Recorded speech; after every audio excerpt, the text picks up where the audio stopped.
So what is karma? Simply put, it's action-reaction. We experience karma through karmic contracts with other soulmates. It is ultimately a tool that is meant to teach us expansion, freedom, self-worth, and the natural law. It can be a wake-up call. In Taoism, karma is experienced or explained through the three poles of karma, wherein we have positive, neutral, and negative. In Politella 130, it is described as the law of action. It is the law of moral causation, wherein every effect is the outcome of an action which unbalances the very laws of life. How does karma navigate? It navigates through loops, cycles through timelines. Often, karma is rooted in another timeline or is bleeding through the ancestral lineage or contractual agreements you may have with others. An example of this is an entire corporation going belly up. The karma is for the entire contractual grouping, even if the actions were instigated by the CEOs or a select few. Nonetheless, everyone is affected. Another example could be curse energy or simple karmic energy playing down through the lineage. This could be seen as poverty consciousness, blessings in healthy relationships, physical, psychological dis-ease, financial prosperity, etc. An example of a timeline that I have described to you guys before here on this channel. In this timeline, I was looking at why I had experienced in my life a betrayal through a romantic partner. And I was very much in a wounded victim mentality. When I went to seek out karmic timelines, I was assuming that I would find other timelines where I was also in the similar frequency of feeling wounded and victimized through betrayal. Though, to my surprise, I found quite the opposite. I found the experience where I had malevolently, through ill will, instigated negative, malicious karma onto these people, only to realize in that now moment that the karma that was coming back onto me had more forgiveness and grace implemented into it, because what I had done in alternate timelines carried a lot more negative weight than what I was experiencing in this timeline. This could also play out through karma of family patterns and all looping patterns, which is a huge primary focus for those of us in metaphysics and on this channel. The frequency imprint of our energetic legacy and expression is always actively engaging with the frequency universe. As the Taoists view it, we're always climbing a pole, and an alternate choice can either deduct from that pole or shift us onto a completely different pole. A very popular view in metaphysics and in the spiritual community, which is also my view, of a false narrative that we call the karmic hijack. From my point of view, this plays out through what I generally term the controllers.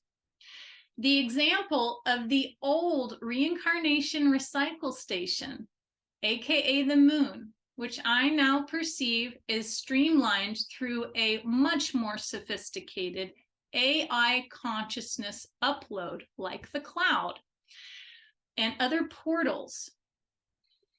When one was to cross over through the experience of the old reincarnation recycle station, their consciousness, possibly their soul, was directed to a bright light, which they often naively or ignorantly trusted and went forward, because after all, it was the only option presented to them at the time, possibly. As they access the false narrative of the plane of bliss, there is a record of their karma, their choices, their actions and decisions presented to them. This was then relayed back to them, reviewed. Then they were inevitably manipulated and persuaded to reincarnate through a very specific portal or channel, with the goal or intention for them of righting their wrongs and clearing their karma. This is one reason why it is very important to guide the consciousness and the souls of those crossing over and exchanging planes, entering what we term the afterlife. These controllers have a handle on your sweat equity, your consciousness, and the enslavement process. Within this earth matrix, the controllers understand that there are natural laws at play. They diminish and manage their karma by ensuring that others, the masses, certain players in the game, are the direct manifestors and instigators of the karma. They get others to do their bidding. They have this happen for them so that the karma is the responsibility of the person instigating the actions, the thoughts, etc. Though this tactic has mass karma for them when this matrix cycle closes out, because karma resonates on intent. One reason that the controllers are creating and have created their own antiverse is to give them their own rules, their own architecture of a matrix, so that they can bypass their fate here in this verse. How is karma navigated? Karma is inherently woven into this existence. It operates through frequency resonance. It builds upon itself. It is quantum entanglement. Karma is an expression of the dielectric magnetic expression of creation. It weaves through existences, entangling and detangling people, places, timelines, experiences, etc. It's the cornerstone of our multiverse. Another example of this is how so many of the extraterrestrials that are inhabiting or are currently residing on, in, or around this world, this plane, this dimension, are here primarily because their karma has instigated a destruction of their planets, their dimensions, their gene pools. So now they are working to move back up that pole or shift from that pole to an alternate pole within their karma. Karma weaves souls together for as long as the counterbalance of karma is off, or for as long as the contracts of the souls are binding. The frequency imprint of our energetic legacy and expression is always actively engaging with the frequency universe. Karma is just harmonic resonance. The frequency signature will always find harmonic resonance with matching frequencies. This can be either end of the desired and wanted experience. Implementation and impact of karma. Karma plays out with the same frequency consequence, weight, and measure of when it was instigated, unless the karma has been altered through more negative karma or neutralizing the karma or positive karma. Karma accumulates upon itself. An example of this is if one is experiencing continual infidelity in a monogamous relationship, they're instigating this. They're stealing from other people or etc. This karmic retribution is often a slow burn and a mass payload. Karma accumulates through the act of karmic instigation and through the misalignment or lack of a higher learned and repented consciousness. If we are to learn why the karma is happening and up level in our self-mastery, we neutralize the karma, or at least some of it, to that extent. When we move into authentic repentance, the repentance offers the frequency match of the 0 point neutral energy, which is required to transmute the situation and ease the karma itself. Karma moves through bloodlines and frequency signatures of souls and the soul's signature. Some examples of major karmic cycles would be that of Atlantis, the fall, anti-life. This is all enough karma to embed into the DNA architecture of alternate dimensions and worlds. This is true, again, for both desirable and undesirable karma. Experiencing karmic payouts through astrological influences is very common and often overlooked. Some astrological cycles enhance, instigate, clear, suppress, and alter karma. For example, the 4th house looks over family karma.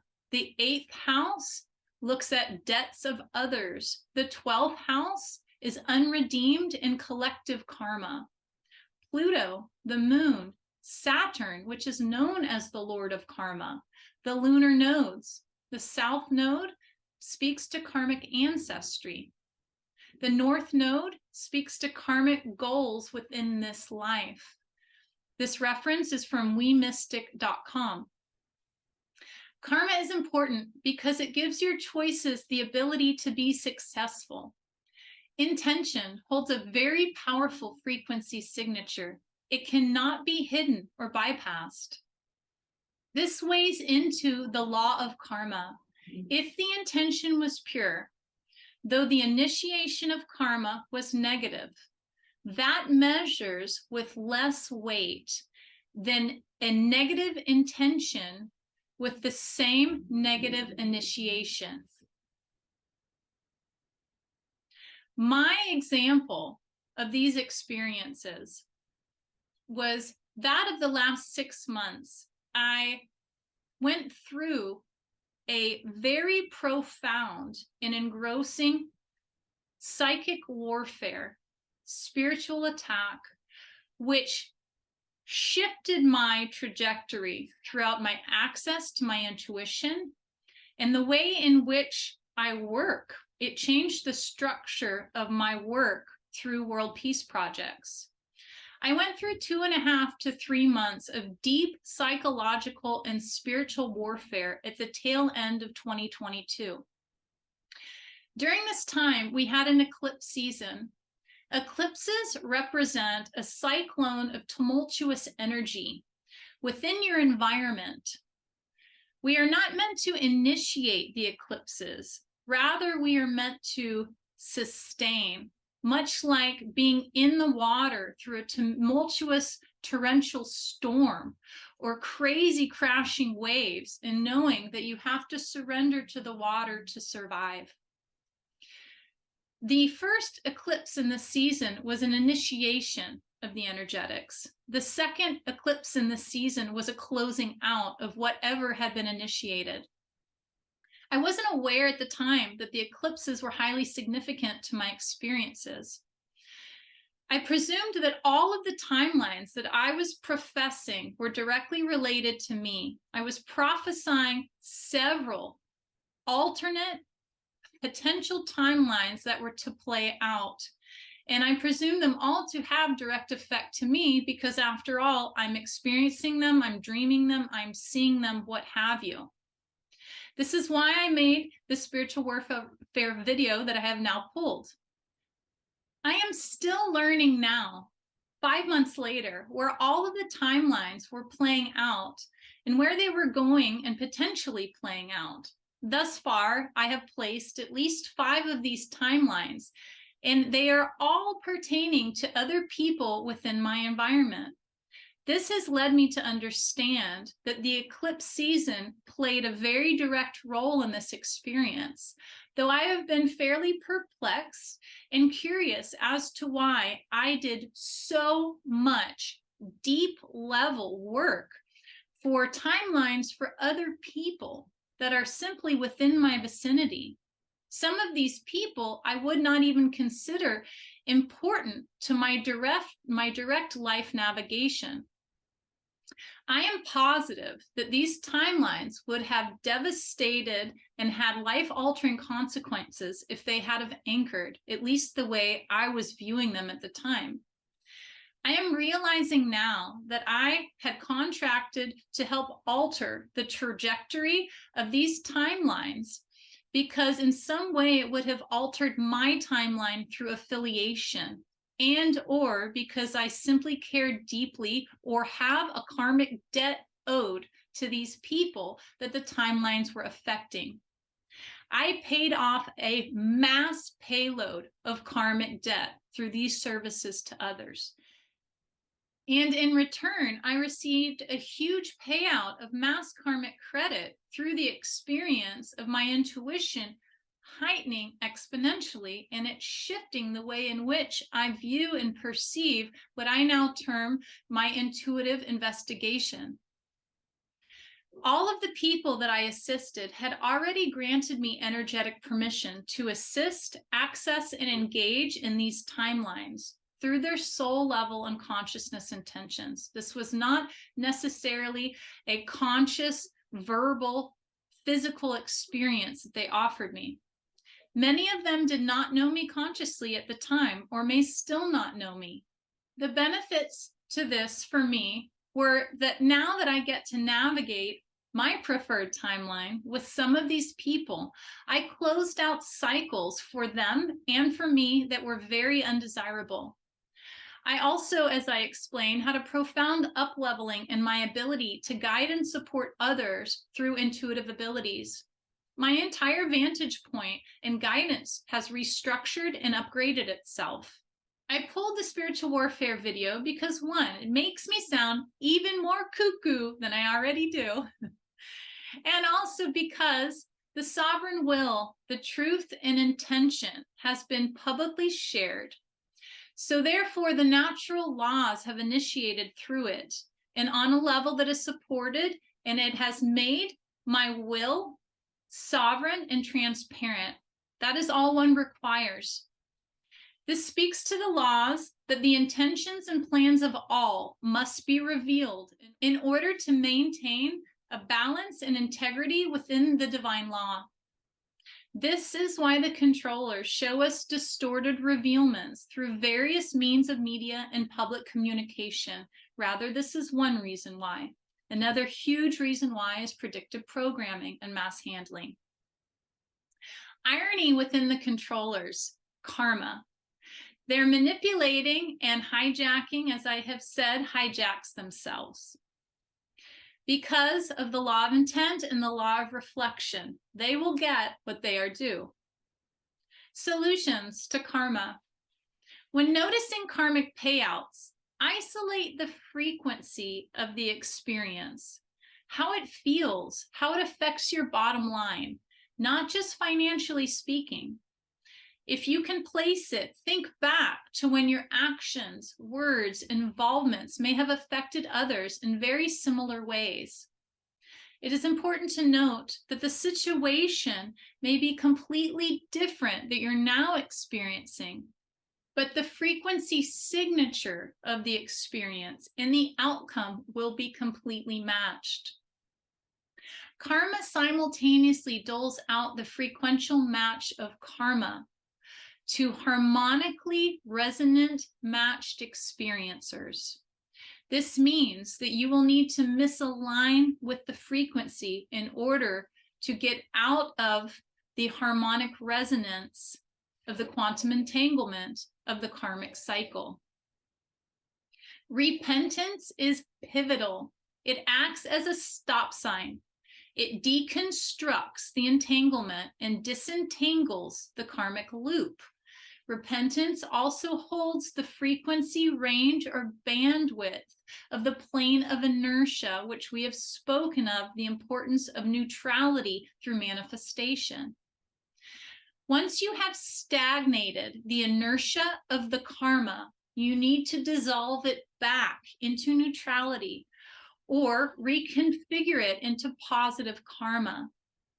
If you are able to do so, you can track the karmic frequency signature back to the root of the instigation and make amends, right the wrong, and completely disengage. Dissolve all negative energetic contracts that link you to this karma. This often requires lineage clearing. Then you must distill and purify the experience by gaining the lessons offered. and cultivating gratitude and paying homage to the experience. This is very important because gratitude will recalibrate your frequency to the neutrality of the null point, which again is required for manifestation of intent. When you pay homage, you show the universe that you have learned the lesson and value of the energy expenditure. You no longer require inefficient energy payouts. You value energy and time, and you are ready to reallocate your life force to supportive, beneficial legacies and experiences.